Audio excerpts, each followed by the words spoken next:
rising in the standings, and they've been rising as well on the NLC overall with 2 victories on the previous week, and that is the game they're going to watch right now, X7 versus Riddle, by the way. A game that I'm really excited to watch, and we do predictions before every single show day, and I'm going to tell you guys, I predicted Riddle are going to take this one. Okay. I know, hot take. So let me take the host role. Okay, Archer, I hear that you predicted Riddle as going into X7 here. Obviously, Riddle are underdogs. What is your reasoning behind this this prediction? So I'm going to steal Goldberg's position. And say, but Denmark, I have no idea. We don't have a Danish player on Riddle at the moment, I think. Oh. That's tough. Should I? That's tough. I think I'm the only one that listened to this, or did you listen as well? No, I didn't. We have a leaderboard as well for predictions. Oh. It seems Jamada is in first place right now. Oh, there we go. With 14 points. And you know what's great about the predictions is that I've cursed for Eminem twice. So mentally, I'm actually up 2 more points than I am. But 16, first place. How do I have 5 points? I've not even put in a single prediction Because so if you far. because if you miss I've been on vacation. if you miss the predictions, then our social. That's not fair. I was on vacation. If you miss the Doku. predictions, look, Doku fills it in automatically. It's randomized, or he just picks the team that he feels like is going to lose. I would say we need to put in 0 points for Goldberg then to make this even, to make sure that he's down in the bottom. But no, to me, if I'm being serious, I do believe this new composition of Riddle just needed a little bit of time. As soon as the entire composition came in hot, like they finally are able to play together, I do believe the bot lane from Riddle will take a big advantage versus the bot lane of X7. I know this is a hot take. I'm an Attila fan, a major Attila fan with Kasing as well, but I do believe Riddle will take the bot lane and that will control the game. I don't think that's hot take. I think that from what I learned over the offseason in particular, Attila and Kasing as a laning duo, really not that strong. Once you get them out of lane, Attila in particular is one of the best AD carries potentially in Europe at teamfighting, period. That was always the strength of Attila as well. Like, you go back to all the LVP games you're watching, even on champions like Ezreal, the guy will put on a 1v9 performance to the point where you're just dropping your jaw. And I remember it from watching so many of the games. But as you said itself, it's not just a full clear-cut best AD, whatever. It's like, I'm very good at specific style, but then again, we have seen a lot of late-game team fighting so far, so it is a style that can benefit a player like Attila. Let's see what happens in Champion Select, because that's where we're going right now. X7 versus Riddle on your screen. And tell us on chat, who do you think is going to win? Show us and make the mod's life really difficult. You like saying that? He really does. I love it. Loves it. Because I know our social media is also a mod on Twitch chat, so there you go, my friend. Just make it more work for him. Make it hell. Make it hell. Yeah, there you go. I actually, honestly, talking about the bottom lane, I expect X7 to probably ban away Lucian. I think just removing the Lucian army as a potential, having to deal with that from Kevo and Nash, we've already seen it from them once last week into Eminem. Looked pretty well executed, if you ask me. Yes, you can maybe make arguments of execution on the other side, but I think Kevo and Nash seem to have that lane down, and I think it would be a bit of a slight to allow that one to go through. As we said, Attila and Kasing laning, we're not so sold on it right now. Take it a step up as well. I can really already respect the Asia ban to come through because it is blindable, but it's also something that is so much in the toolkit of Temp, who you know has been so known for the control mages as well. His style both in laning phase, but also positioning later in teamfight, that makes him so damn scary and a little bit caught above the rest. So I can already respect the fact that those are some of the champions being banned out.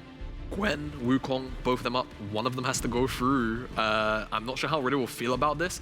I would even maybe consider not banning either, banning away a third champion and then trading between the two and then picking up a third. And it seems like Riddle are actually going to ban away MC's Nidalee, playing into that fad. I definitely expect the Gwen first pick. Like I said, I think Gwen is the most broken champion on this patch. I think she is by far the strongest. Now it's about how Riddle will want to respond to that. Ahri seems to be one of those picks here right now for Vladdy. And we're also going to see the center at the same time. But my issue is, what if we see MC pull out the Viego and then Temp just goes towards the Lissandra, and then you probably have a losing 2v2 in the mid jungle? It's definitely a scary thought to have in front of you, but to go back to the Gwen again, I feel like, of course, this is a very good champion, but I still think there are some counters you can break through. Unfortunately for the side of Riddle, Jax plans Jax is something that can do well into the early laning phase initially, and there we finally have it. I cannot tell you how much Jamada has been talking about where is do you know why? The guy watched Doonby, and he's the biggest fan of this champion now. But not only that, if he was watching the LPL this morning, Care on the Swain, out of his mind. He still lost the series. He was kind of 1v9 on FX's side. But I've been kind of infected by Orcs, unfortunately. He's by the Bible of Orcs. It's just a really, really strong champion in this Mel. You drain tank super well. It's very, very hard to burst you down. Now, Riddle do have a couple of champions that can at the very least try and CC him and try and lock him down, but it's going to be difficult post 2 items. Curious to see the build path as well. Ezreal followed up, and then we also have now for Jackson. I just want to set that up, the build path, because we'll have some time going into the second ban phase. I've seen so many different builds coming through from this way. Yeah. We're talking Imperial Mandate from Doonby. I'm talking about Everfrost from Seiken. I'm talking about just from solo queue experience, Leandri's Tormain coming through. And then we also have the likes of Frozen Heart with Moonstone Renewer as well. Like, there's just so much versatility in this champion. He can fit in with so many different styles in terms of what the team composition needs. But where do you believe this one is going to be delivered? Is this a Tempt? Is this Attila, Kasing? There is still room for this to technically go bot. I think the lane matchup would have to be super weak on Riddle's side, and there's still a lot of flexibility between, you know, the Senna and what she can be paired up with, and whether she's the AD carry or fasting. So I realistically just expect this to be an answer into Ahri in the mid lane, and then we're just going to be looking towards MC picking up something sort of stable that can at the very least kind of, you know, provide a bridge for the rest of these champions to get to their iron points, because right now, or the iron break points, because right now, Gwen, Swain, Ezreal, they all realistically need, you know, IM and a half to really come on, have some agency for themselves. Whereas on the opposite side for Riddle, a lot of these champions innately just have that level of agency that X7 right now haven't drafted for themselves. It's very interesting seeing the Kindred Band come out and then see come into the Graves as well, because this is very reminiscent of like Season 10-9, I don't remember specifically, but these were the only two junglers we could see for some time, where it was always these two against each other, and now that the jungle pool has been even more trimmed out, it kind of only leaves open the Lilia, but they're never going to pick that, because you have Swain, so much AP. you have Gwen, you're going to overload the combination, so you have to go for something like this. I'm not sure. I'm not sure how much I like the Nocturne here. Really? Well, go on. Yeah, I mean, I feel like they don't really have any go buttons, so I kind of understand wanting to go in. I feel like you probably are happy playing something a little more sort of neutral, maybe like Lee Sin, even though Lee Sin on 12-10 kind of like stinky, but MC, we've seen MC's Lee Sin before, and it's pretty damn good, to be honest with you. X7 now toying with quite a few ideas. I'm sure loads of scaling options still available because they are into the center. They're likely going to just kind of suffer the lane regardless, and they're just going to go for the Yuumi. Now the diving of Nocturne having potentially the Yuumi on the back to provide the lost chapter, to give access for the rest of the X7 members does make a little more sense. So we'll see how they're able to execute that Riddle now. Last pick. Even Gwen as well. And Gwen Yuumi is so Gwen Yuumi is vile. It is. I mean, it's terrible. I think it like having the Nocturne now at least gives you the luxury of paranoia on side lane as well with the Gwen, if that's what you're looking for. Awesome setup around the objectives. But it's definitely not an instant engage. It relies a lot on pick potential or straight up team fight you blow up with the Yuumi and someone diving in, of course.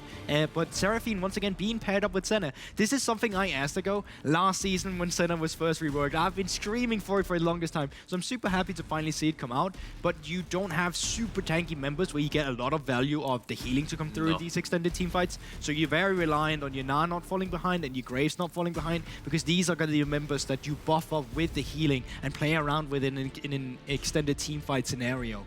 I have a lot of things to talk about, but we're not allowed to because we have to jump into games. So final takes, and who do you think is going to take? Jimada, start with you. I'm looking towards Riddle, and I'm saying you have a lot of early game lane priority, in my opinion, from these lane matchups. And Stefan on Graves, I feel like he's been one of the better individual performers from the jungle pool. Very strong pather. I want to see how he does into X7, because I think he has a really good avenue to potentially take over the game. What about you, Goldberg? I think if we're going to have a more slow-paced game, just because there's not too much setup coming through, I think if we are seeing action, either it's going to be from the junglers just flipping it, going in for a skirmish, or it's going to be after we've had the level 6 and there's something to play for. But I'm expecting a slower-paced game coming into this one. Who's going to take it, though? One of the teams. One of the teams. I'm going to say X7, but nameplate's off. I would actually probably say Riddle. I have a lot of faith in that composition. With prediction, once again, you missed your prediction, so thank you so much, Goldberg. Without further ado, without time to waste, we'll throw it to the casters. Trouble alongside Viper Moon. Take it away. I want to make a public apology. Hip Rain, I'm sorry.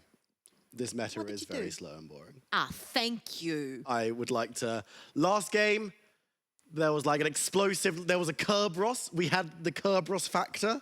This game... Still 40+ minutes, by the way. It's the supports. They're colluding. You see them just sitting at the end like, oh yeah, things might be interesting. Yumi's Seraphine. Don't worry about it. This is fine.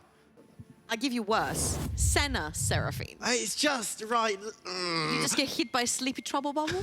It's just like that. But we are on to the rift for our third game of the day. The middle game in the NLC sandwich. With 2 pieces of bread on each side. I wish the camera was on you while you were doing that. Because it was Hata. great what you do with your hands right there. I got in trouble by Jamada on NLC Division 2 because I made the sandwich analogy and he just like stared at me through the camera. But something that should be noted, we talk about the Seraphine Zeta bot lane, which didn't super excite me. Riddle have done so much work to deny everything that X7 built last week. Agreed. I think from the 2 games that we watched from X7, there were 3 identical factors, and that was 3 same champions. Viego for MC, it was Tempt's Azir, and it was Attila's Senna. Now, our question, because also the patch changed, right, between week 1 and week 2, when we saw 2 different X7s, patch 12.9, X7 went 0-2, patch 12.10, X7 going 2-0, but it's on the same 3 champions. The question will be, was it comfort, or was it the patch and the team cohesion coming together? And is this X7 lineup actually gelling together very well, warming up to the new members? Or was it just pure comfort from the champions they're playing? Really nice late invade right here also by Riddle, if they can actually get away with that red buff. As you can see, mid laners are moving as well. We might have a level 1 Fiesta. MC, the red buff is much more in target for Stefan, who's going to be able to secure the buff. MC going in though, Tempt is here but can't find the claw. A lot of damage going down on the 2. There's not going to need to be careful. But the Yumi's on top of it, can he survive? He's burning low. The flash from Kevo secures first blood, and now Tempt is in trouble. Gets slowed down. It's another as Vladdy secures it. Kasing will be able to float back and looks towards Nash, but has to dive away. Perfect start from Riddle. Absolutely incredible stuff. Level 1 from Riddle. Stefan, spot on with his smite button right there. Gets that level 2, gets the extra mobility onto the Graves. He has the Q as well.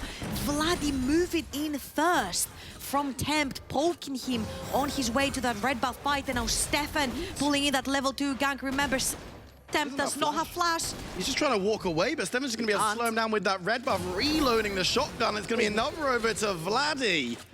That is absolutely huge. I think this is, if you're going to have a great start versus X7, that is probably going to be the best start that you get right here. Stefan, spot on with his smite on the red buff, takes that level 2, huge mobility for the Graves, being able to dash in and out, takes 2 exhausts on him, 1 from Yumi and 1 from Ezreal as well, survives through both, cashes in on 1 kill, Ari cashing in on 2 more, and this game, early at least, is looking to be slipping away from X7's hands. And again, we're going back to the question, has it been comfort that took that X7 lineup on the 2nd week to a 2-0?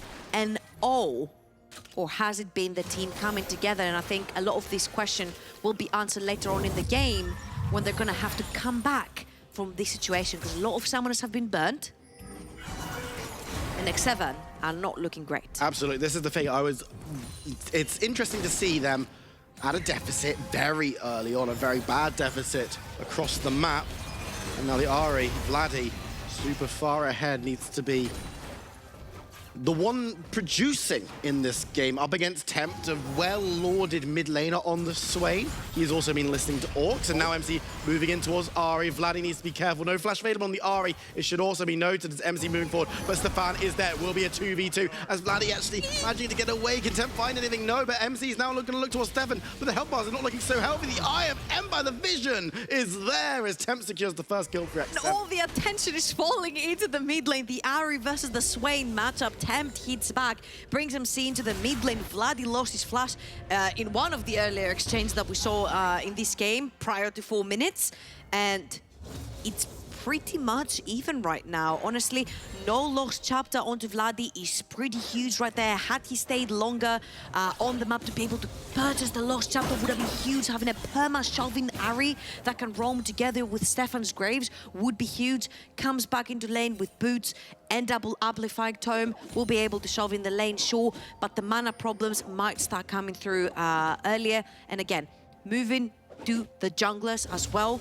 I think MC has been deprived of a lot of his experience and his CS due to his start being much slower, not having his teammates help him leash, losing his red buff earlier on to Stefan. Stefan is about, what, 3-4 camps? 3 camps ahead at this point over MC. He's an entire level up, and actually Graves is one of these very, very annoying champions. If you give him a lot of utility and CC, he can actually play the teamfight so well.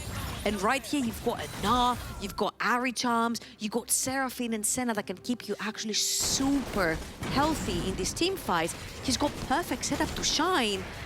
Got his serrated there, which is an absolutely broken item in the early game for how much it costs. Stefan is in a big, great position to carry this game. He's been put in a great position, and as a player, as we know, very, very good at doing just that. Riddle have looked mixed throughout the split, but he's definitely a strong one. And it should be noted that there's a connection. He's actually going to move into the mid lane towards Tempt, get the near side. The smoke comes through, the charm comes down, and Vladdy will be able to get a lot of damage on the Tempt's back. Secures another kill. This is just so unfortunate right there. Tempt has to overextend. Look where his wave has been frozen right in front of Vladdy's tower without quite hitting the tower, which means it's been frozen there, which means he has to either try to shove it in really quickly and crush it onto the tower, or actually back off. He was on the in-between trying to crush and not, and he gets instantly punished by Stefan and Vladdy. Again, Vladdy right now, he's gonna back, he's gonna get his lost chapter, and this is where things are gonna start getting very tricky. There we go. Because this Ari is gonna permanently be shoving that mid lane, and the second she goes into Fog of War, MC is going to have to respect that. MC is still level 5, not 6, cannot put the paranoia down, cannot hide into this Fog of War. So we're going to have our eyes onto Vladdy, see when he shoves in the wave, goes into Fog, potentially maybe ganking bot, ganking top lane. I mean, for Stefan, teaching X7 a lesson. He was teaching them lessons last split, but in the back. Different ones. As the coach, now he's on the rift against them. 4 assists in the first 7 minutes. Has been absolutely dominant and is seeing what he can do in the bot lane. But this time around, MC manages to get his red buff. He might be caught out on Krog. Oh, the tracking is incredible by Stefan right there, and MC is in a lot of trouble. A lot of trouble. Going to be forced to flash away Attila there, but not a pleasant game for the Nocturne. Stefan's tracking, Yamada was talking about it, his pathing, his tracking, the way he moves around the map is just incredible. Level 6 Ari from Vladdy as well, moving towards the bottom of the map. Attila and Kansig actually have to respect and move a little bit away from the tower. But again, Stefan, knowing that this camp is up and available, knowing that MC is still level 5 and doesn't have his ultimate available, MC has to burn his flash as well and die.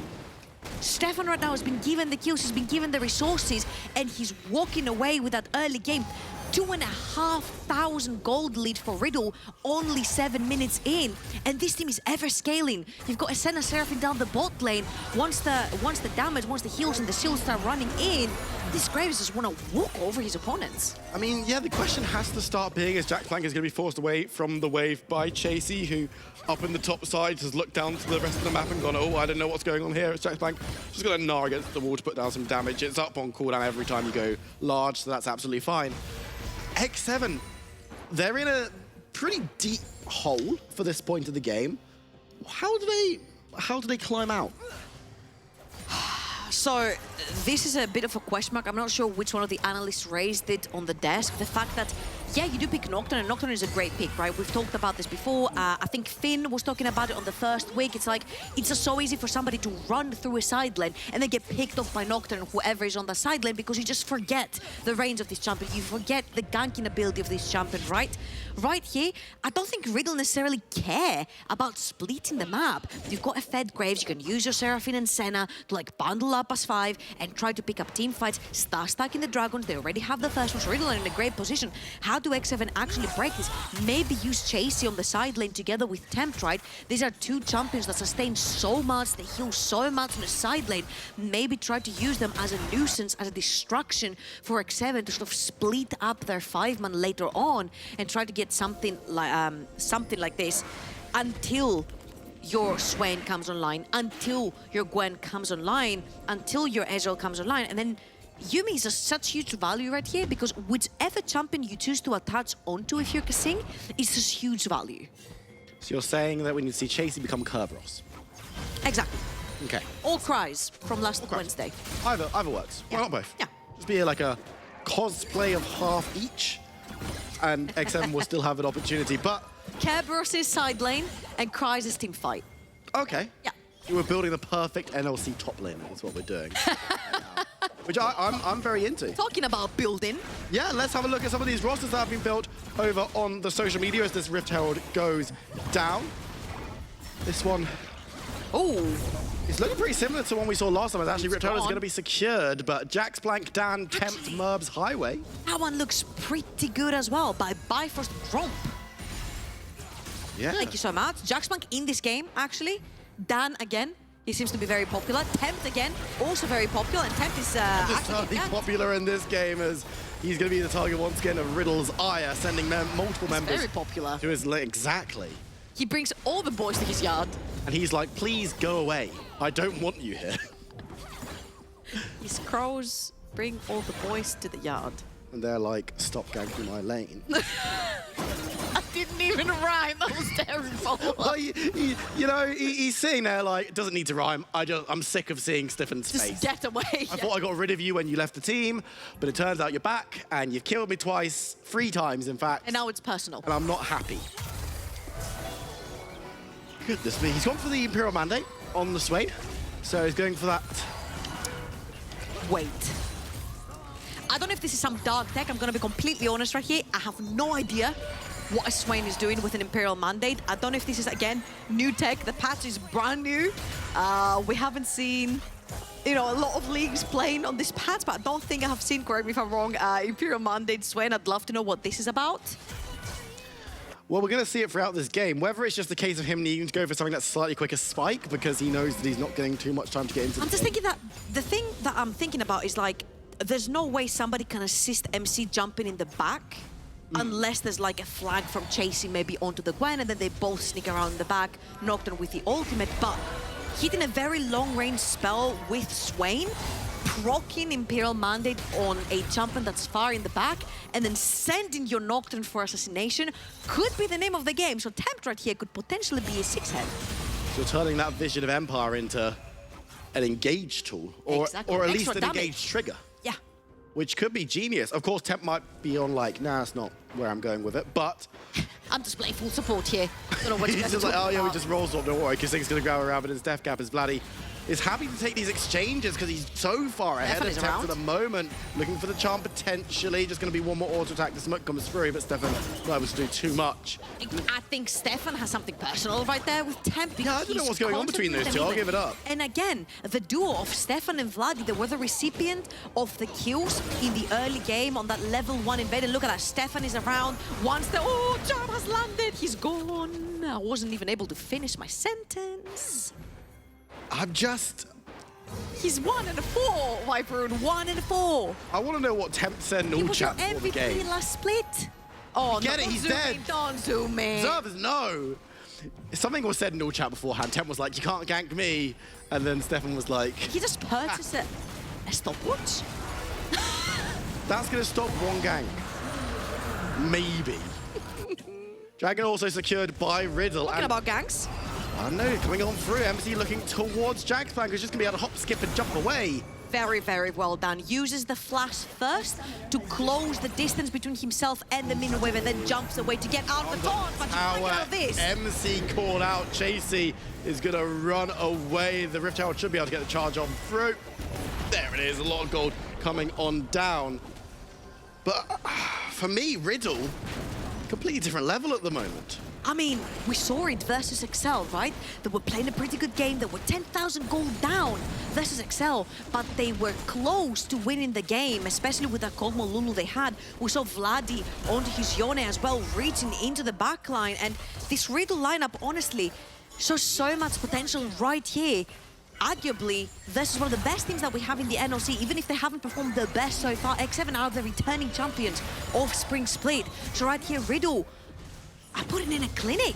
4-1, Vladdy versus Tempt. 2-0-4 for Stefan versus MC. This Nocturne is just not working at all. And it feels like our question was it just Comfort that was winning X7 games? So far, 40 minutes into the game, I think the answer shows yes. And now Tempt's going to be in trouble once again, gets that ultimate down. Remember, he does have the stopwatch this time around, which he's going to have to burn. And now needs to fly away, but Vlad is going to move back in towards him. Stefan is still there as well, but MC moving on through. Doesn't have the paranoia available just yet, so can't get into the fray, but will be able to secure safety for Tempt. Oh, that's it. Your stopwatch is down. You do not have boots. You're susceptible to getting ganked yet again. Now the Riddle bot lane is actually going to try to approach the river. Can't manage to get anything down as Attila flashes away. Okay, 3 minutes till next dragon, and everyone is fighting. Everyone almost has used their ultimates.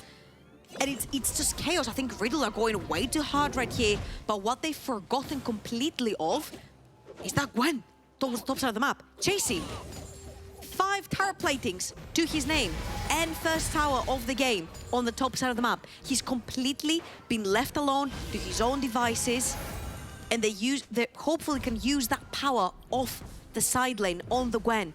Take a few more towers, create pressure points on a side lane, make this Gwen be completely unbeatable on the side, take more than 1 members of Riddle towards the top, and maybe secure some dragons with your remaining 4 members for X7 towards the bot side of the map, because Riddle are already stacking them. And if I'm not wrong, this is going to be a Hextech Soul? Yes, I can see the gates. It's going to be a Hextech Soul, which means that's going to be very powerful for Graves to just walk in, zap you, slow you, 100% zero you. And Riddle going to be able to get that push down on the bottom side. It's been interesting to note because X7, while it's looked, they've been hemorrhaging gold and hemorrhaging kills, top and bot lane, pretty hard touch. It's been all around Tempt in the mid side. It's been catching out MC in the jungle. And now it looks like X7 are going to go towards the second Rift Tower, get themselves a tool to break down some objectives. But now towers just being secured. Yeah, and they're exchanging objectives across the board, right? Riddle are gonna take the bot lane tower, and honestly, if you can move the Seraphine Senna bot lane where you know it's completely safe and they're completely unharmed, you do this. Seraphine and Senna are very squishy, they're extremely mobile, and yes, they have very potent and powerful ultimates, but they're gonna initially have to use their summoners to actually get away from potentially a Nocturne plus Yuumi, right? So making sure that they're staying safe and pushing down the bot side of the map, taking this tower, now you can transition it towards the mid lane, and in 1 minute, this dragon is going to come up again. Attila might be in trouble. The charm, the damage is there. The Senna ultimate burns through, and it's another kill for the Ari. Wow, Stefan doesn't even have to use his ultimate. Vladdy is actually popping off this game. He sees champion, he kills champion, he has 1 more charge on his ultimate as well. Dances away from all of that, but it turns out you're not safe even if you're not Tempt in the mid lane. You step foot there, Vladdy's gonna get you. Maybe it's not Tempt's fault, maybe it is the mid lane. Yeah, potentially. Yeah. Starting to look more and more like that. Tempt is, of course, back in the mid lane with Kasing hanging around to give him some moral support, if nothing else. And I'm just very, very concerned for X7 right now. Riddle playing so well. Vladdy looks monstrous. And we were talking about this just before the game as well. You've got Greek solo laners up against Korean solo laners. Currently, the Greeks are winning out. All right, so top lane I think is a little bit neutral, but due to Chasey taking that tower, even with assistance, maybe it's a 1-for-1, a 1-on-1. Potentially. Like Vladdy beating Tempt and Chasey beating Jaxplank so far. But the thing is, like, for top lane, for Jaxplank, he doesn't necessarily care to beat Gwen in the laning phase. He's more about creating that space for his team later on with his Megana. Talking about Megana, he's TPing in, he has that Megana available for him. Riddle wanna walk in for soul point. He's looking for something, going towards Tempt, but can't find him as it's the flash away, and now it looks like X7 are trying to turn this fight around, jumping on top of the Jaxplank. He's gonna be able to get away, but Kevin gets the first fight onto MC, and now Vladdy's moving forward. He's full out, remember, gets towards Tempt and is now looking towards Chasey, who's running back towards that mid lane tower, but Vladdy's going to continue charging forward. The calm doesn't land, so he's not going to be able to secure the kill, but Riddle take the fight. And that is soul point as well for Riddle. It's going to be Hextech. Again, it is so difficult for Graves to reach champions such as Ezreal because he's so sleepy and he plays from such a long range. You dash in, you get that proc from the Hextech soul right there, slowing, doing the zapping damage, and it's GG. And look at this play right here. It's so difficult to play against Seraphine when she has that big ultimate into that choke point. And Jaxplank, again, he doesn't have to beat the Gwen because all he has to do is be the frontline for his team. That's exactly what he does. Survives long enough, soaks up all the damage, and after X7 have dished all the damage onto Jaxplank's Megana, this is where Riddle turn it around with all the heals and the seals and the chasing potential. They take 3 with them, and soul point. X7 need to wake up. These are not the champions from Spring Split.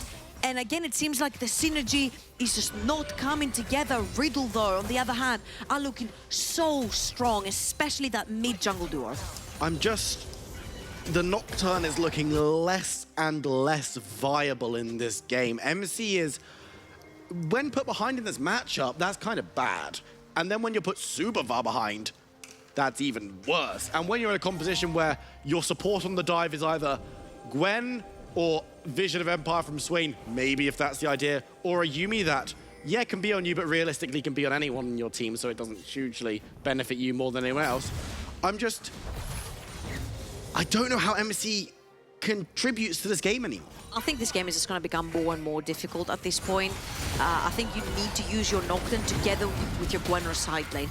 Pick onto the Na, maybe push that side lane down, give Chasey a little bit more agency right here, because it's just not working in team fights, right? It's just really difficult. The only problem is you do that, Riddle are just going to speedrun a Baron. They're going to speedrun your towers. They have so much power and so much range with Seraph and Senna and the Graves that they can take any neutral objective down just like that. And if you engage them, they also have a lot of peeling and kiting potential again with the same champion. So it's just become really, really difficult. 11 kills as well.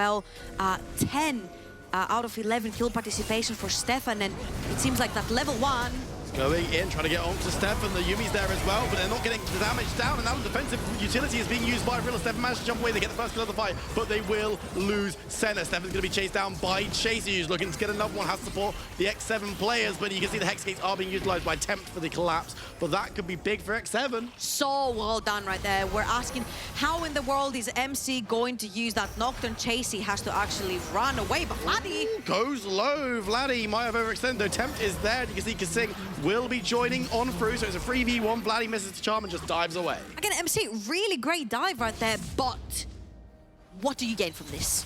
There was no dragon to be taken, there were no objectives to be taken, yet you cash into one very important shutdown, and that's Stefan's shutdown, right? And I think it went towards Attila, if I'm not wrong. You get a lot more mana into that Ezreal, get him closer to his third item as well, but again, I don't know if this will be enough, because you basically gain nothing from that kill. You didn't move your vision line too far into the opponent's jungle. You don't necessarily become much stronger from this. Like, your Swain still has an Imperial Mandate. He doesn't have a hard AP Mythic on him. Yes, you've got 2 items on your Gwen, but you had 2 items before. Your Nocturne is is building towards a Frozen Heart. He's not necessarily going to do that much more damage. It's going to be more tankiness. And I'm just getting worried right here, because that was a misstep from Stefan. He gets punished. Does he do it again, though? Because in this one, he didn't have flash. In a minute and 20 seconds, he will have his flash up and available, and this will be soul point for them. And don't get tricked by the top left. It shows it's Cloud Soul. This is Hextech Soul we're talking about. It is so important. And it's going to be hard to catch out Stefan, because he was caught out on his own, essentially. And Riddle are just going to be together, aren't they? They're just going to be... Oh, Tempt. Is Tempt actually playing support this game? Kinda.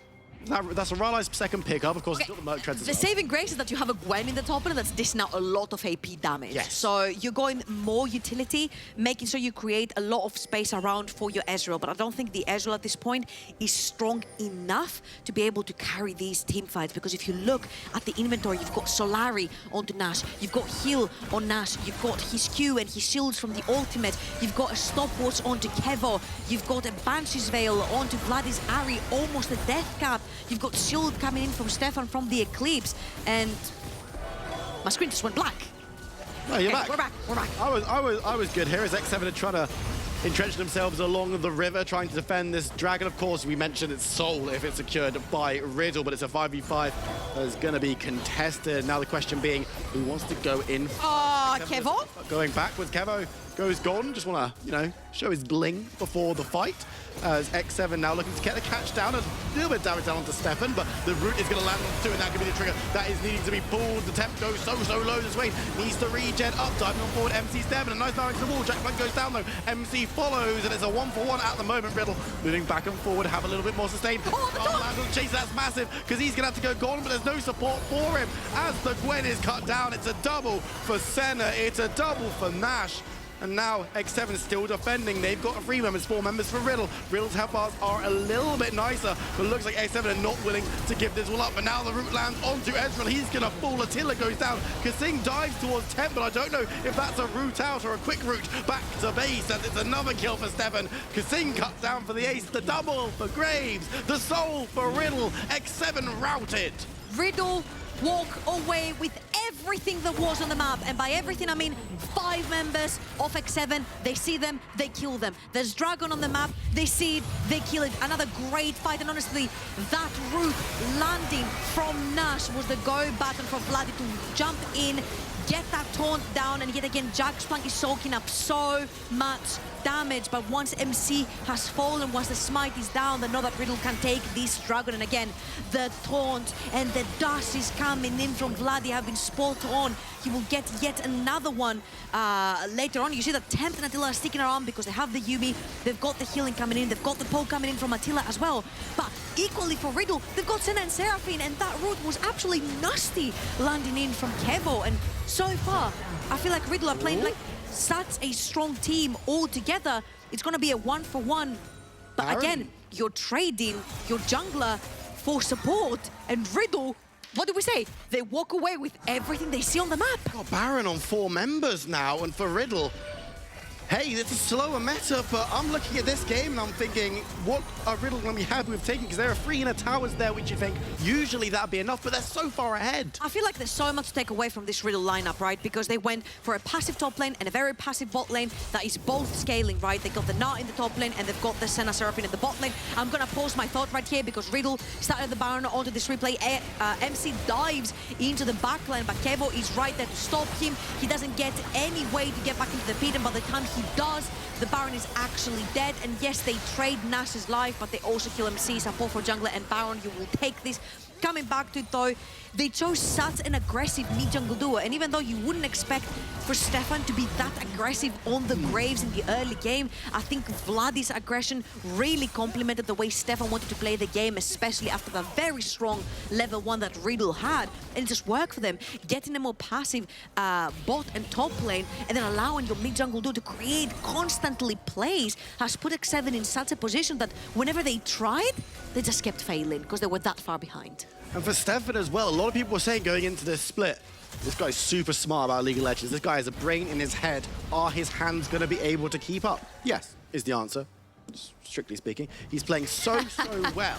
And I mean, Vladdy's been a monster as well. We can't take away from this mid laner, but the whole game was kicked off by Stefan invading, getting those kills, getting things rolling, keeping Tempt so far out of the game, he might as well be playing for Dusty at this point. As Tempt is going to get taken so low, the Yumi ultimate's been burnt down. The snipe from center won't be enough. Vladdy goes forward and will be enough, as this tower is going to be taken low. Vladdy's gone into the base, and now they're going to look to rotate towards this mid lane. Remember, they have the Baron buff, so this tower is going to be cut down as well. Keep your eyes on Kevo because he's keeping the bot lane wave coming as well, and they still have Baron mid lane is going to fall, and Kevo made sure that they have yet another wave towards the bottom of the map because she cleared that one coming really quickly. So they're going to take 2 in 1.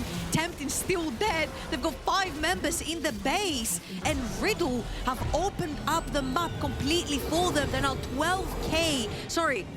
11k in the lead is the same at this point, and they're looking to take down former champions. I really like this from X7 though, because we talked about it last game when a really dominant Dusty squad went into the enemy base with Baron, sat around, almost gave up the opportunity to win the game. This time around, they take it to inhibitors. They're like, cool. We're going to reset, we're going to get our items together, not just our jungler, and then we're going to fight you around the next objective. We've got Elder Dragon up in 2 minutes. We've got a Baron up in 3 minutes. We're confident that we can maybe take both if the game goes long enough. I mean, at this point, if you look in the inventory as well, it's what? 3.5 items on Stefan, 2 levels up onto MC. MC has to actually flash away, he might still die. He's going to be able to get this chase down though under tower. Nash is here, and MC survives, but at what cost? Yeah, he's getting bullied out of his jungle constantly. He loses his flash right here, and I think Riddle are just going to use the man advantage they have on the map. There is TP still on Jaxplank. If you see his rage bar, he's keeping it at a level where he can just TP and instantly transform into Mega Knight as well and be ready to fight. And I mean, Riddle could very easily be ending the game right here. This is why X7 have to back all of their members and have them there ready to fight. Riddle's going to keep pushing forward. Chasey trying to clear out as much of the wave as he possibly can. And it looks like some damage is going to be thrown down. Temp goes so low, but there's the Ornament coming down from the Yuumi. Teleport coming on through to get Jax back into the fray. He is large right now, ladies and gentlemen, but he's about to go small. Look at the waves. It's not looking great for X7 on this defense. They've still got one inhibitor tower, but it's been taken to half health, and it's being chipped away. Stefan inside the enemy base might be a little bit careful, but Vladdy dives forward. The damage comes through. That's the first kill, and that's the Yuumi. That's a big one to catch out as Chasey tries to dance away. The other wave condition goes down. It's a double for Stefan. Vladdy jumps forward. Temp goes golden, but I don't think that matters. He's cut down. Riddle take the fight. Riddle take the base, and Riddle take the win. And you mentioned how many win conditions went down in this fight for X7. I'll raise you my own reverse card right here, Maroon. There were no win conditions left because Riddle made sure to take them down level 1. I think that one, more than the other 2 games we've seen today, is X7 needs to go back to the drawing board because you can see what the comp was meant to do. And yes, it was an abhorrent start because they lost so many members so early. But there was no real comeback. We talked about the comeback mechanisms they had. Chasey being in top lane was literally it. I just feel like this doesn't work because I feel like MC is completely out of his own. It's like taking a sea salt fish and putting it into a sweet water lake. Like, it's just not gonna work. Picking AP mid and top takes MC completely out of the picture, especially when he can't play his Viego. Like, his Rumbles, his Lilias are just so into meta right now, and he's just not being allowed because his pool just quite doesn't work with X7.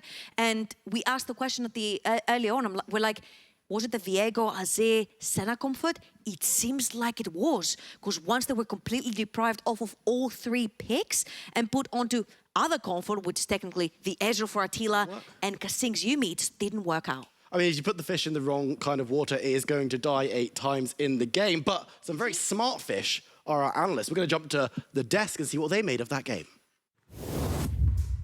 So what? We are small fish. Smart fish. Smart fish. Smart fish? Yeah. Nice. Small fish in a big pond. Welcome back to the desk. And this was, okay, if I may, this was a beating. Okay, all right, I've got it. If this was a scrim, this would have been remade at minute 3. For sure.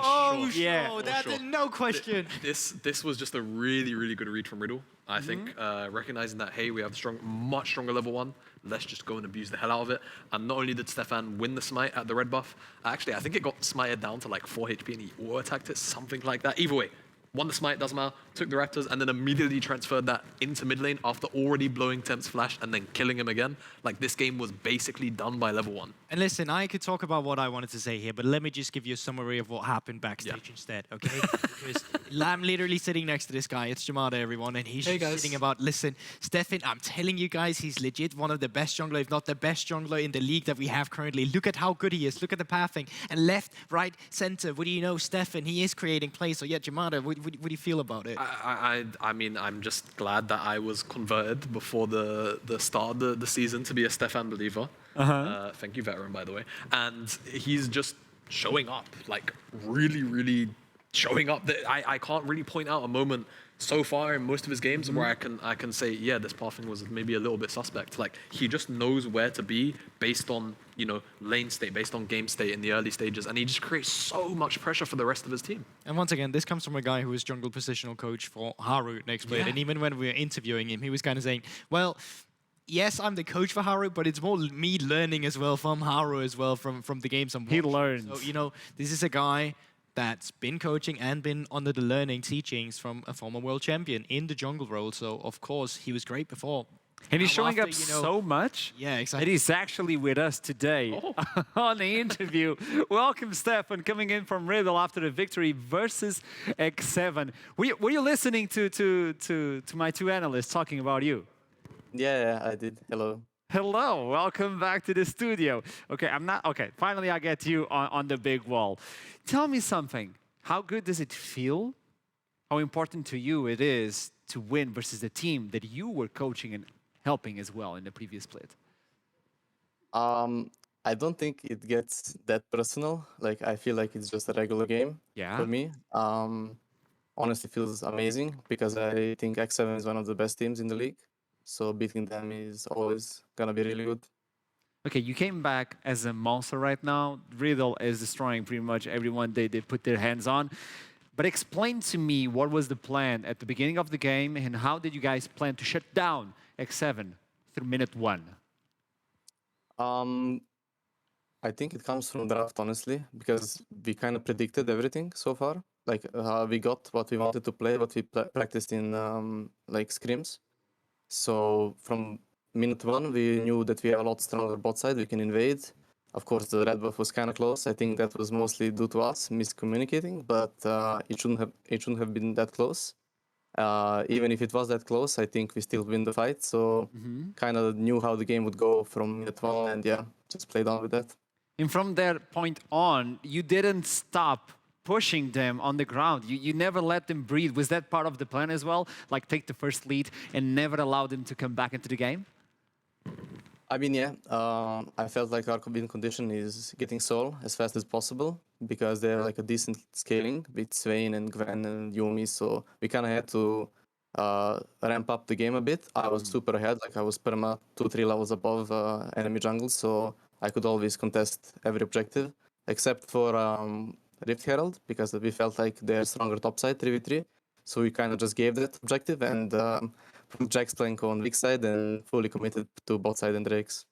Okay, I know it's really early, Stefan, but tell me, what is the objective of Riddle? Because you guys are looking mean, machine. What is the big objective, Stefan? I told you the last time we spoke that I think everyone on the team wants to win it. We want to win it all. I don't think anyone is satisfied just going playoffs or, I don't know, having a decent result. I think everyone on the team wants to win, and we're going to aim for that. Okay, last question for you, and this is really important, okay? This is really serious, by the way, Stefan. What is that stuffed toy right next to you? I mean, it's a really complicated story. No, it's really not. It's just I was with a team and I went to the supermarket and I saw this plushie and I asked my manager, can I have this? And he said yes, and now it's here. The first fan cheering you on. He's helping you carry all these games. So he's not boosting you, is he? Right? Okay, just making sure of that. No, I love that one. So I just wanted to share the story with everyone else. Stefan, you're doing godlike in the season, by the way. Everybody believes you and Dan are at the top of the league. Let's see who's going to win when you guys face each other. GTXL versus Riddle. Is this something you're expecting or looking into? I mean, we already played them. Yeah, but on the second one. But yeah, I mean, it's like, as I said, it's just another game. I think we're gonna keep doing what we're doing, keep improving with enough time and enough practice. We're gonna be a really good team, and I think we can beat them for sure. Okay, let's see what happens. Thank you so much for the interview, and I'll see you soon, Stefan. Thank you. Bye-bye. There you go. I needed to bring the I feel like he's been PR trained, you know. He comes in with You the know, the I was correct answer thinking every about time, that. you know. And I'm not saying it's bad. I actually No. think it's, you know, he seems genuinely very humble as a person, and that's great when you see a great player like him too, just taking step by step, game by game, but bringing that answer that, you know, we're so used What I to. can tell you is we have a challenge that will appear eventually on the live. I'm not going to spoil it. And of all the junglers, he was the most cool-headed one. I tried to get on his nerves. He did fine. I didn't get to him. And it's, I mean, it's hard not letting Archerum get to your nerves. Yeah, Take it from experience here. firsthand. Yeah. Wow. Looking into the other side of the spectrum, we're going to talk with X7. I did receive a name. Okay, it's Attila. Welcome back to the show. And we need to stop meeting like this. This was a heavy defeat for X7. I know I'm touching on a wound, but guide me through this game. What happened? TLDR, because gamers are TLDR people. They really had a good plan, Luan. They just went for the buff, and instead of handshaking and saying, sure, the buff is yours, we flipped the coin, and the coin was not our side. So basically, after low one, they got 2 kills, they got every single flash, they went mid as well, Tempt had to TP, he died, and after that, we were 2k ahead on the game start, you know, so no matter how good you are, 2k behind level 1, it's pretty rough. I don't know if you recall, but back in Portugal, I brought up the rule of Attila with 26 minutes in. If he gets to 26 minutes in, he's going to win. But how difficult it is to pilot a game with Ezreal not allowing you to get to those 26 minutes because every single lane is bleeding. I mean, it's a rough game to play from behind, right? Like, you want Nocturne normally to just power farm up to level 6. You want your Swain to be healthy and able to choose power 6 level as well, you know? And you just want like a stable lane with Ezreal Yomi, you want to scale it up. I even started tier, you know? But I guess instead of like stacking it, I started crying from the low one, so it sucked really fast. But yeah, it was hard, you know? Like, it was...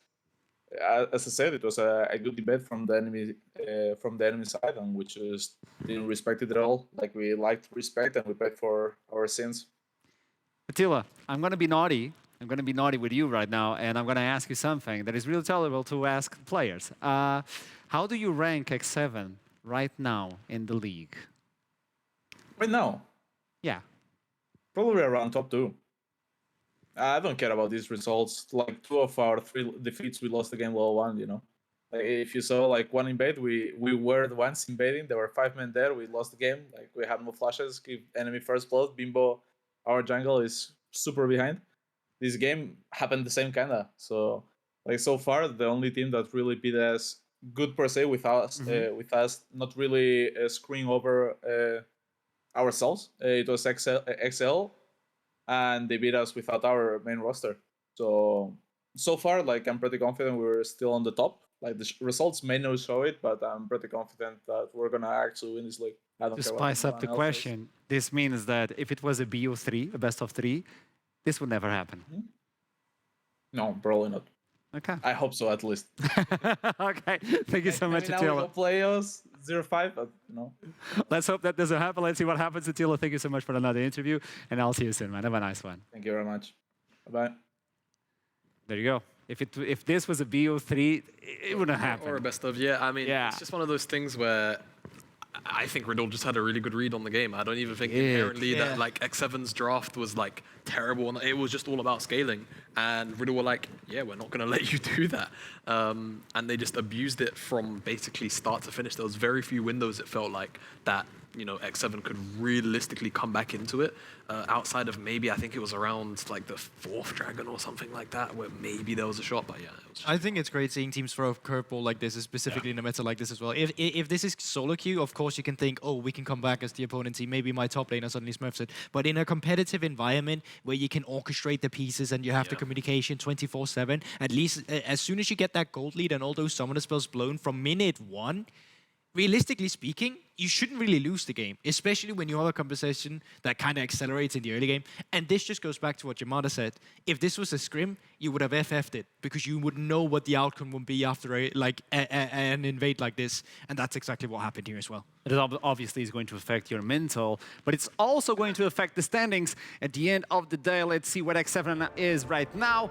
They're actually tied up with Noriki, while we see Riddle on 3rd place alongside He's back in playoff contention. Riddle. Well, it's great seeing from them. They haven't even played. We're still, every single time I bring standings and Goldberg is on my side, I regret my decision. But